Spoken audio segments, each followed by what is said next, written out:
Bismillah,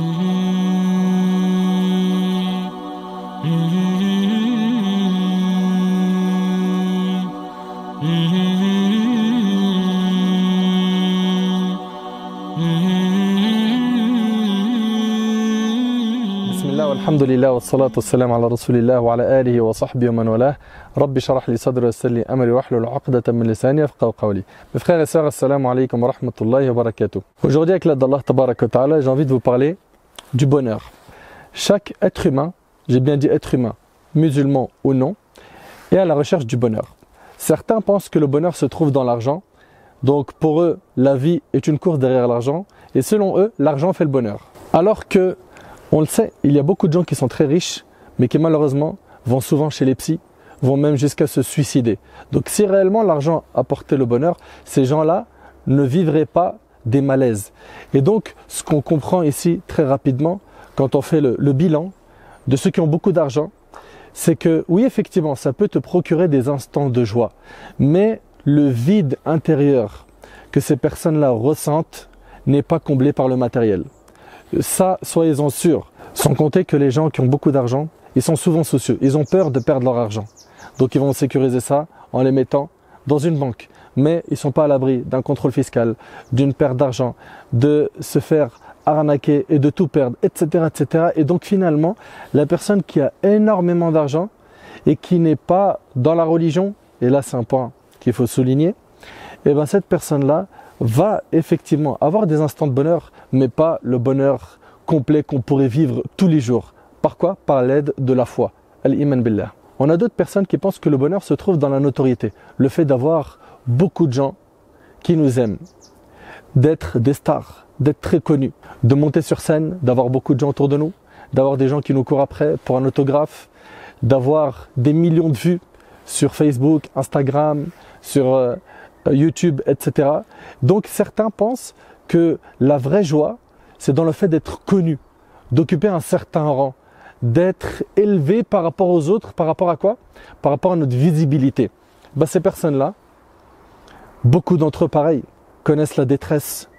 Quand ils sont entre quatre murs et qu'il n'y a plus les autographes et les gens qui leur courent après, ils ne sont pas apaisés, ils ne sont pas épanouis. Et finalement, on se rend compte rapidement, comme c'était le cas par exemple de Diams avant qu'elle se repente, elle était très connue, très réputée, et ben ça ne l'a pas empêché d'aller chez les psys et de vivre des malaises. D'autres personnes pensent que le bonheur se trouve dans les diplômes. C'est bien les diplômes, mais c'est pas ça qui va te procurer une joie permanente. D'autres personnes aimeraient être des joueurs de foot. Ils se disent, moi si je suis un joueur de foot, j'ai réussi ma vie. Alors c'est vrai que ces personnes-là sont vues comme étant des très très grandes stars. D'ailleurs, notre jeunesse veulent tous être des footballeurs ou des acteurs, des chanteurs, des comiques. Pourquoi? Parce qu'ils les voient. Ils les voient gagner beaucoup d'argent, être très visibles, aimés. Certains rêvent d'un maillot avec le nom du joueur de foot préféré, etc., etc. Bah pareil, que ce soit un joueur de foot ou un autre, s'il est loin d'Allah subhanahu wa ta'ala, sachez que cette personne-là sera en panique et en stress avant le match, pendant le match, après le match. Toujours peur d'une blessure, de déplaire, de ne pas bien faire, etc., etc. Ces gens-là, finalement, écoutez bien, pour qu'ils vivent un bonheur stable et permanent, ce n'est pas la notoriété qu'il leur faut. C'est pas en étant orgueilleux pour certains et en étant au-dessus des autres que tu réussiras. Allah Ta'ala il dit تلك الدار الآخرة نجعلها للذين لا يريدون علوا في الأرض ولا فسادا والعاقبة للمتقين. Cette demeure dernière, nous dit Allah Subhanahu wa Ta'ala, nous la réservons à ceux qui ne cherchent ni à s'élever sur terre ni à y semer la corruption. Et cependant, l'heureuse fin sera pour les pieux. Donc ne pense pas qu'en t'élevant que tu seras quelqu'un de super épanoui parce que tu as piétiné un tel, tu as écrasé un tel et tu as aujourd'hui atteint une notoriété qui est très costaud. D'autres pensent que la joie se trouve dans le haram, la fornication, la consommation de l'illicite, drogue et alcool, des soirées où on ne fait que désobéir à Allah subhanahu wa ta'ala. C'est des courts instants de joie que tu te procures et quand tu rentres chez toi, c'est pareil, c'est le vide. Et il est possible même que si ta conscience est toujours éveillée, que tu te retrouves dans des remords qui ne se terminent pas. D'autres personnes aimeraient être des stars, des acteurs, des chanteurs, etc. Vous savez, les personnes qui ont le plus de déceptions amoureuses, c'est ces personnes-là. Ce ne sont pas nos modèles. Nos modèles à nous, ils sont clairs. Le prophète sallam, c'est notre modèle. Les compagnons, radiallahu anhum, cette génération qu'il a éduquée, alayhi salatu wassalam, ce sont nos modèles. Ahbab al-Kiram, pour faire court et simple, sachez une chose, ce corps humain que nous possédons contient une âme. Et l'âme est de trois types. Il y a l'âme apaisée, celle qui est apaisée d'avoir Allah tabaraka ta'ala comme Seigneur. Celle qui est épanouie par le fait qu'elle adore Allah subhanahu wa ta'ala. Celle qui est apaisée d'avoir l'islam comme religion, Muhammad sallallahu alayhi wa sallam comme messager. L'âme apaisée est celle qui se tranquillise quand elle fait des bonnes actions. On a après une deuxième catégorie d'âme, c'est l'âme qui s'autocritique tout le temps. C'est le type d'âme qui est dans l'autocritique, c'est-à-dire que si la personne fait des bonnes actions, eh ben, elle lui dit pourquoi tu n'en as pas fait plus. Et quand il fait des péchés, elle se remet en question. Elle se remet en question et elle culpabilise, elle regrette.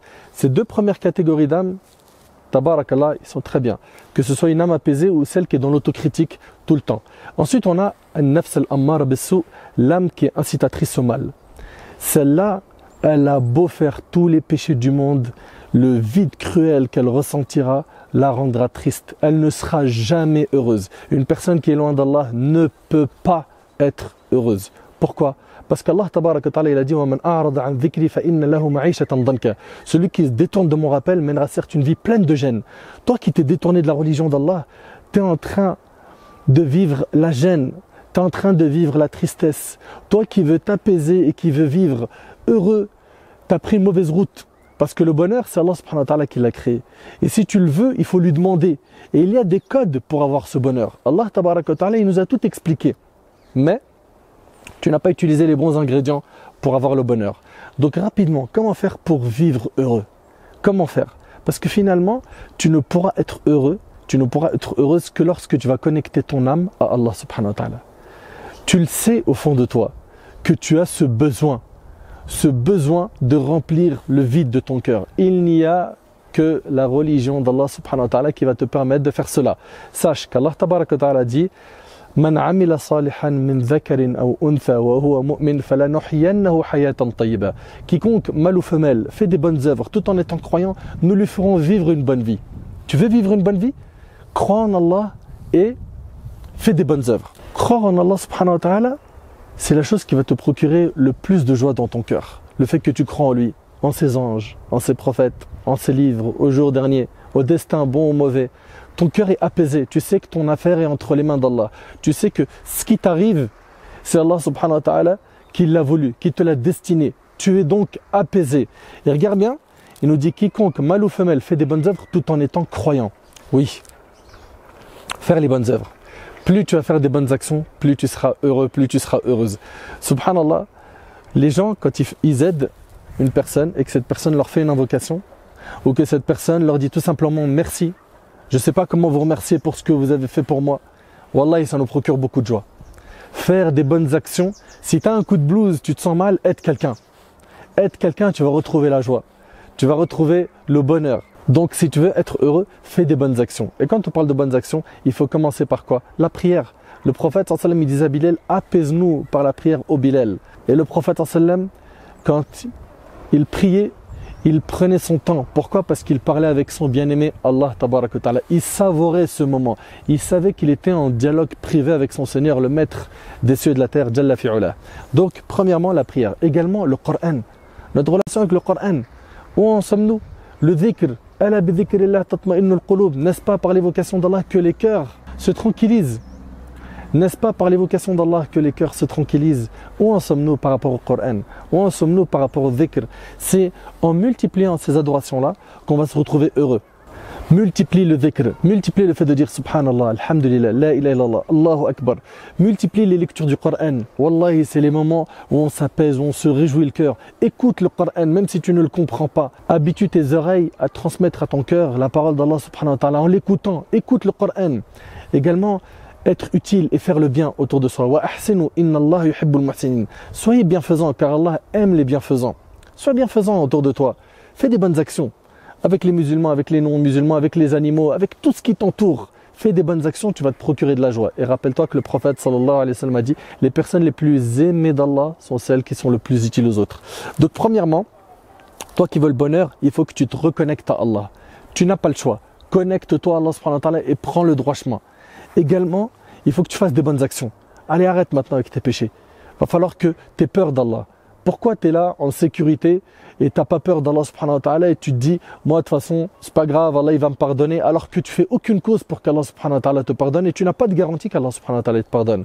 Tu sais, Allah subhanahu wa ta'ala il a dit, par ma puissance et ma majesté, je ne réunis pas dans le cœur de mon serviteur de peur et de quiétude. Si mon serviteur a peur de moi sur terre, je le mettrai en sécurité le jour du jugement.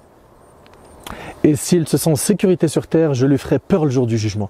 Donc Allah barik fik, fais très attention, ne sois pas à l'abri du stratagème d'Allah. Également, toi qui veux la joie, apprends à connaître Allah, apprends la religion.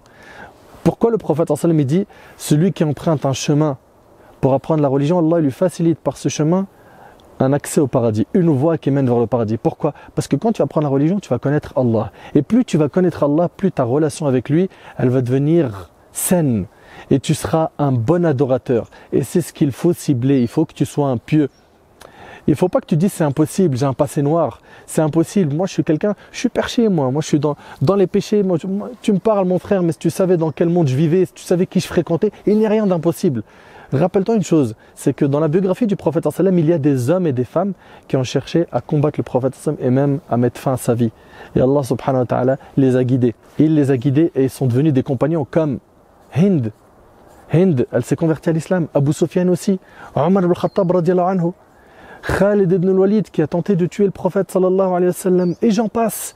Donc ne te dis surtout pas, moi, je suis trop loin pour revenir. Non, fais l'effort. Retrousse tes manches et sache que le paradis ne s'obtient pas en étant un paresseux. Faut que tu sois quelqu'un de sérieux dans ton engagement avec Allah subhanahu wa ta'ala. Pourquoi? Car après la mort, il y a deux destinations. Soit c'est le paradis pour l'éternité, soit c'est l'enfer. Wal'iyadhu billah, qu'Allah nous en préserve et on ne sait pas combien de temps un musulman peut y demeurer. Ahbab al-Kiram, après avoir parlé des bonnes actions et avoir parlé de l'apprentissage de la religion, parlons du deuxième point. Le deuxième point qui est très important, c'est d'être satisfait du destin d'Allah. Le prophète sallallahu alayhi wa sallam a dit, et sois satisfait de ce qu'Allah t'a donné, tu seras le plus riche des gens. Apprends à être satisfait, apprends à dire alhamdulillah. Toujours là à faire le malheureux, le triste, j'ai pas, il me manque, j'ai eu telle épreuve, telle maladie, ceci, cela. Remercie Allah, ton affaire ne porte pour toi que du bien. Et n'oublie pas que si tu te satisfais du destin, tu seras apaisé, tu vas goûter au bonheur. Toi qui te dis, je voulais me marier avec une telle, ça n'a pas marché, je suis triste. Toi ma soeur qui te dit, je voulais me marier avec un tel, j'ai pas eu ce que je voulais, je suis malheureuse, ne sois pas malheureuse. Wallahu ya'lamu antum la ta'lamun. Allah il sait et vous ne savez pas. Allah il sait où est-ce qu'il est ton bien. Il se peut que tu penses que telle chose est un bien pour toi et ça ne l'est pas. Et Allah subhanahu wa ta'ala il te l'a écarté. Et il se peut que tu penses que cette chose est un mal pour toi alors que finalement c'est un bien pour toi. Allah ta'ala il sait où est-ce qu'il est ton bien. C'est pour cela que le croyant et la croyante ils croient au destin et ils sont apaisés par le destin d'Allah subhanahu wa ta'ala. Ça c'est le deuxième point. Retenez-le. Après avoir parlé de croire en Allah et faire les bonnes actions, ça c'est ce qui amène le bonheur. 2, sois satisfait du destin d'Allah subhanahu wa ta'ala. 3, et c'est avec ça que je vais terminer Inch'Allah, implore Allah, invoque Allah. Invoque Allah subhanahu wa ta'ala pour qu'il fasse de toi quelqu'un d'épanoui et d'heureux. Il n'y a rien de difficile pour Allah subhanahu wa ta'ala. Allah subhanahu wa ta'ala, il peut changer n'importe quelle situation très rapidement. Encore faut-il lui demander. Et le prophète sallallahu alayhi wa sallam a dit, celui qui ne demande pas à Allah, Allah il se met en colère contre lui. Pourquoi tu ne demandes pas à Allah subhanahu wa ta'ala? Pourquoi tu as du mal avec ad-du'a? Ah, parce que tu n'as pas l'exaucement tout de suite. Mais quand tu fais une invocation, il y a une des trois choses qui se passent. Soit Allah subhanahu wa ta'ala, il te donne tout de suite ce que tu veux. Soit il t'écarte un mal équivalent. Soit il te garde ça pour le jour du jugement. C'est des récompenses qui t'attendent. Donc finalement, quand tu fais ad-du'a, il faut faire les doigts en étant sincère et en étant certain qu'Allah va répondre à mon invocation. Invoquer Allah en étant certain de recevoir une réponse de sa part. Azza wa Jal. Allah, il est capable de tout. Également, très rapidement, toi qui veux être heureux, heureuse, fréquente des gens pieux. Le prophète m'a dit, l'homme prend la religion de son ami intime, que chacun d'entre vous prenne garde à sa fréquentation. Il y a plein de choses qui amènent le bonheur. Dans un hadith, le prophète dit, 4 choses font partie du bonheur. La femme vertueuse, la maison spacieuse, la bonne monture et le bon voisin. Il y a énormément de choses qui apportent le bonheur. Mais pour que tu obtiennes le bonheur, il va falloir que tu connectes ton âme à Allah subhanahu wa ta'ala. Et sache une chose, et c'est avec ça que je vais terminer. On a parlé des 3 types d'âmes. L'âme apaisée, l'âme qui est dans l'autocritique et l'âme qui est incitatrice au mal. Sache que si ton âme t'incite à faire le mal et à t'éloigner d'Allah subhanahu wa ta'ala, c'est à toi de dresser cette âme. Cette âme-là, c'est comme un bébé. Le bébé, il passe par le lait maternel, puis après il y a le sevrage et après il mange autre chose. À toi de faire manger à ton âme ce que Allah tabaraka wa ta'ala a voulu, à savoir les paroles d'Allah subhanahu wa ta'ala, les paroles du prophète sallam, la religion d'Allah subhanahu wa ta'ala. C'est à toi de maîtriser ton âme, c'est à toi de la prendre en main. Je vais arrêter avec la cigarette, je vais arrêter avec l'alcool, la drogue, les soirées où il n'y a que du haram, les mauvaises fréquentations, le zina, la fornication. Je vais arrêter de regarder du haram sur internet, sur mon ordinateur, etc. etc. Je vais arrêter. C'est à toi de dresser ton âme et tu en es capable. Et Allah tabaraka wa ta'ala dit Qad aflaha man zakkaha, a certes réussi celui qui quoi? Qui l'a purifié. Purifie ton âme, mon frère, ainsi que toi, ma soeur. Reconnecte ton âme à Allah subhanahu wa ta'ala. Tu seras la personne la plus heureuse du monde. Par quoi? Par le simple fait d'avoir al-iman billah subhanahu wa ta'ala dans le cœur. Qu'Allah tabaraka wa ta'ala t'accorde le bonheur que tu recherches, mon frère, ainsi que toi, ma soeur. Mais, comme je te l'ai dit, il n'y a pas de mystère. Il n'y a pas 1000 chemins qui mènent au bonheur. Quiconque, mâle ou femelle, dit Allah, fait une bonne œuvre tout en étant croyant, nous lui ferons vivre une bonne vie. C'est une promesse divine. Si tu crois en Sa Majesté Azza wa Jal, à toi de dire, allez, à partir de maintenant, après cette vidéo, on met une croix sur les péchés. S'il faut changer de numéro de téléphone, je le fais, mais il va falloir que tu changes. Comme l'homme qui a tué 99 personnes, il y avait une condition, c'est qu'il quitte la terre des gens du mal pour qu'Allah subhanahu wa ta'ala lui facilite un bon repentir et qu'il puisse par la suite continuer à bien cheminer vers Allah. Mais toi, si tu fais aucun effort et que tu veux rester comme ça, dans ta situation, en espérant que tu vas changer sans faire une cause, ça ne marchera pas. Ça ne marchera pas. Qu'Allah Ta'ala nous accorde une bonne compréhension de sa religion. Qu'Allah Ta'ala remplit nos cœurs de joie, de bonheur. Par quoi? Par la foi, par la mise en pratique de la religion d'Allah Subhanahu wa Ta'ala. هذا والله أعلم سبحانك اللهم وبحمدك أشهد أن لا إله إلا أنت أستغفرك وأتوب إليك جزاكم الله خير. Je vous aime pour Allah subhanahu wa ta'ala et de tout mon cœur, vraiment, je vous souhaite la félicité ici-bas et dans l'au-delà. Wa akhiru da'wana alhamdulillahi rabbil alamin. Wassalamu alaykum wa rahmatullahi wa barakatuh.